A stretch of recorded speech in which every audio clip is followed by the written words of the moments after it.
Atule could not cook the soup because she had not learned how to cook any soup. She did not know how to use any of the ingredients her husband's family gave her. Instead, she ate the smoked fish meant for the soup, while the pot with water meant for the soup was on fire. Each time, she would open the pot of boiling water and dust her palms into the pot and invite all the ingredients to come into it. She did it several times, but each time she opened the pot, there would be nothing inside. She tried again, but nothing happened. But to her, that was how her mother did it in her time. She never knew that her mother only deceived her as she was not ready to cook but to eat. Atule lived in a village of Ukpoke with her mother, having lost her father at the tender age of 6. She was the only child of her mother, who was a peasant farmer. Atule was a very beautiful girl. Men, women, and children appreciated her beauty. Atule's beauty was even more evident in the evenings when the golden beams of the late evening sun shone on her dark skin on her way from the river. She was quite respectful and obedient. Everybody around the village loved Atule. After some years, when Atule came of age to assist her mother, who had labored to bring her up, as a result of keeping bad friends, Atule's beauty suddenly went to her head. Instead of assisting her mother, Atule became disobedient, rude, and hostile. She did not assist her mother in any domestic work. Rather, she would consciously dress to enhance her beauty and began to showcase herself. All efforts by her mother and neighbors to convince her that she was going on the wrong track did not yield any good. This got Atule's mother worried. How can my daughter, who was once a beautiful, nice little girl, all of a sudden change as a result of keeping bad friends? Atule's mother decided to do something drastic in order to save her daughter. She got up one morning and went to Atule's friend's house, met with their parents, and warned them to stop their children from associating with Atule. But still yet, Atule continued to keep bad friends.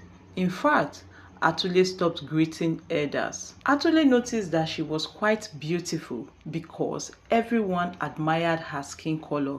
They all told her that she was beautiful, and beautiful girls do not work. Beautiful girls do not do house chores. It continued to enter her brain until she couldn't do any house chores anymore. Atule will leave her mother's hut in the morning and gallivant round the village, doing nothing and mingling with bad friends. Come back late at night, and the pattern continues. The only thing she does at home is to eat and sleep. The next morning before cockcrow, Atule will take her bath and get ready for the unrewarding day.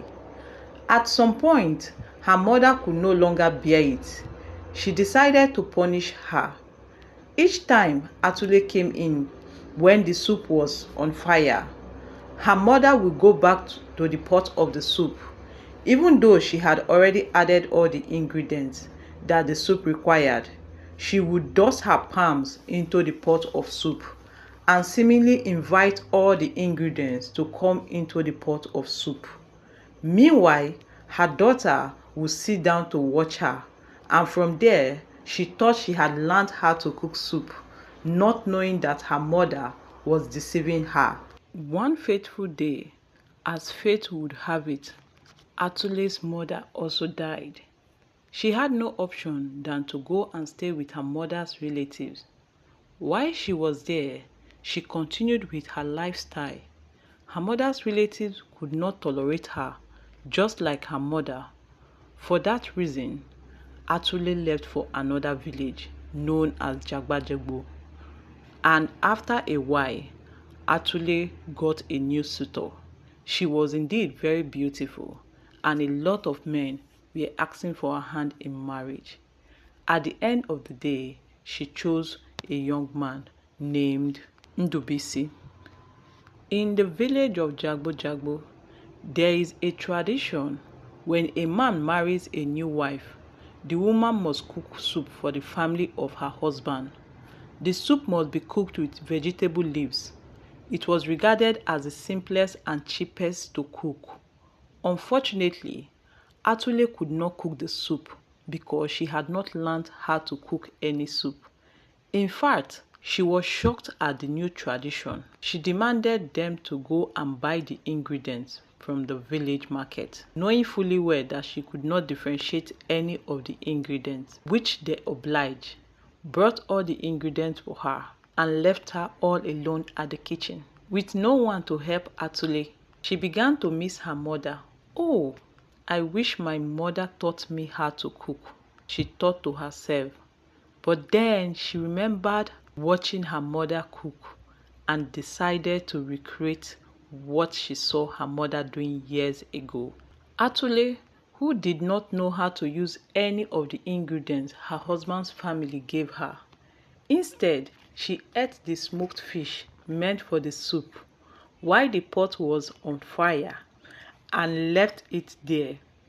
Each time she would open the pot of boiling water and dust her palms into the pot, thereby inviting all the ingredients to come into it, just the way she saw her mother doing it. She did it several times, but each time she opened the pot, there would be nothing inside. She tried and tried again, but nothing happened. But to her, that was how her mother did it in her time.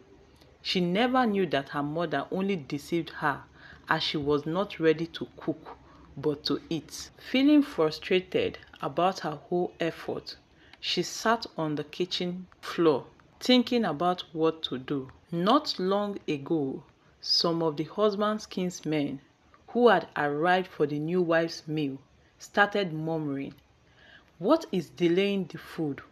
Why is the food not ready?" Then Atule's sister-in-law decided to go to the kitchen to see what the brother's wife has been doing for quite a long time now. Unfortunately, when she got to the kitchen, she had not done anything. The sister-in-law wanted to assist her, but she could not because she was not happy with what she saw there. She quickly ran to her brother and told him what happened. The mother-in-law rejected Atle because it was a taboo to marry who could not cook even the simplest of soup in their community. The family of her husband simply gathered together, had an emergency meeting, and concluded to themselves that Atle must go back to where she is coming from. Until she had learned how to cook, she could not come back and be Atule's wife. Atle cried and wept because she was ashamed of her refusal to learn from her mother, and now she had nowhere to go and learn what she was supposed to have learned long time ago. Ndubisi felt bad for Atle when he saw her crying. He pleaded with his mother to teach Atle how to cook and not chase her away, but his mother vehemently refused, saying that Atle needs to be taught a lesson. In that way, she will understand and uphold the principle of marriage. She should go to her relatives and beg them to teach her how to cook for her to become your wife. Ndubisi, my son, you cannot marry a woman who cannot cook. What happens when you begin to bear children? Who is going to cook and take care of the house? She has to go and be domesticated before she becomes your wife. Despite the fact that Atle was beautiful, she lost her charm and beauty as a result of not knowing how to cook.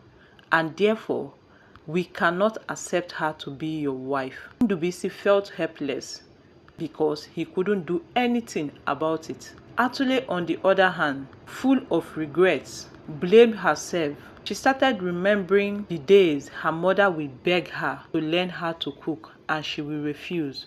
She remembered the days her neighbors would advise her to stop following bad friends. She refused. She also remembered when people told her that she was so beautiful and that because she was beautiful, she doesn't need to learn how to cook because her beauty will open doors for her. In fact, her bad friends deceived her, telling her that when she got married, that her husband was going to get a maid for her because of her beauty. All those lies entered her head, which made her not to learn how to cook. She blamed her mother for deceiving her by clapping hands over the pot of soup and pretending that she was calling all the ingredients together. But after a while, Atle resolved to do better. She indeed loved Ndubisi and decided to improve on herself. Atle immediately went back to her mother's relatives. When they saw her, they were shocked to see her. Atle, what are you doing here? You are supposed to be in your husband's house. Atle cried and explained to them, begging them to forgive her for her wayward lifestyle. Told her mother's relatives that she was sent out of her husband's home because she didn't know how to cook. Initially, her mother's relatives laughed at her, but later they pitied her because they saw how tearful and sorrowful she was and knew that she regretted everything she did in the past. The next day, they took Atle to the market, showed her list of ingredients and their usefulness, and started teaching her how to cook. After 2 weeks of Atle staying in her mother's relative's home, she perfected the art of cooking. She was so happy and went back to her husband's home, where she made the nicest and the sweetest vegetable soup for her husband's family. They were all happy and impressed. Now, Atle, I now call you my daughter-in-law because indeed you have impressed me. Ndubisi was so happy and overjoyed to see his beautiful wife back, and not just coming back alone. She came back with her senses and also her domesticated self. Atle indeed learnt her lesson, and she vowed to teach her children how to cook and also to be domesticated. Moral lesson of this story is never allow your beauty get to your head. Always learn to respect your elders and learn whatever skills you can learn because it is going to aid you in the future. Thank you very much for watching, and please do not forget to subscribe, turn on your post notification so that whenever I upload any new video, you will be among the first to watch. Thank you very much for watching, and do have a lovely day ahead. Bye bye.